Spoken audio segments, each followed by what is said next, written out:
மனித மனதின் ஆசை இந்த உலகத்தையே ஆளுகின்ற அதிகாரம் என் ஒருவனுக்கு மட்டுமே கிடைக்க வேண்டும் என்று பேராசை கொண்டான் ஒரு மன்னன்.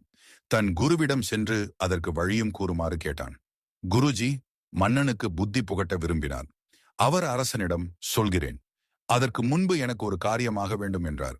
அரசன் ஆவலுடன் சொல்லுங்கள் சொல்லுங்கள் என்றான். ஒன்றுமில்லை, இந்த செப்பு குடுவையை உன்னால் முடிந்ததைக் கொண்டு நிரப்பித் தருவாயாக என்றார். அட, இதென்ன பெரிய விஷயம் என்று எண்ணியபடியே பணியாளரை அழைத்தான். அவரிடம் பொற்காசுகள் நிறைந்த பட்டுத்துணி மூட்டை ஒன்றை தந்து அந்த குடுவையை நிரப்பச் சொன்னான். அவரும் பொற்காசுகளை அந்த குடுவையில் கொட்டினர். குடுவை நிறையவே இல்லை, அது மிகவும் சிறியதுதான். போட போட பாதிக்கு மேல் காலியாகவே இருந்தது. இன்னும் நிறைய காசுகள் கொட்டப்பட்டன. அதுவோ நிறையாமலே இருந்தது. குருஜி, என்ன அரசரே, இந்த சின்ன குடுவையை நிறைக்க முடியவில்லையா என்று கேலியாக கேட்டார். மன்னனுக்கு அவமானமாகிவிட்டது.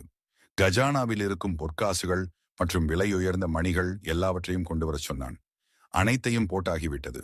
அப்போதும் அந்த மாய பாத்திரம் நிறையவே இல்லை. கஜானாவும் காலியாகிவிட்டது. மன்னன் மனம் கலங்கினான்.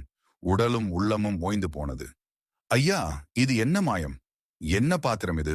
என் மொத்த கருவூலமும் காலியாகிவிட்டதே, பாத்திரம் மட்டும் நிறையவே இல்லையே என்று கலங்கி போய் கேட்டான். அரசே, இது மனித மனதின் ஆசை என்ற பொருளினால் செய்யப்பட்ட குடுவை. இதை நிரப்பவே முடியாது. ஆசைக்கு ஏது அளவு என்றார். மன்னனுக்கு புரிந்தது. அவன் குருவை வணங்கினான். மனம் தெளிவு பெற்றது. நீதி, மனித ஆசைகளுக்கு முடிவே இல்லை. அவற்றை முழுமையாக ஒருபோதும் திருப்திப்படுத்த முடியாது இருக்கும். இது போன்ற கதைகளுக்கு கதைகள் ஆரம்பம்.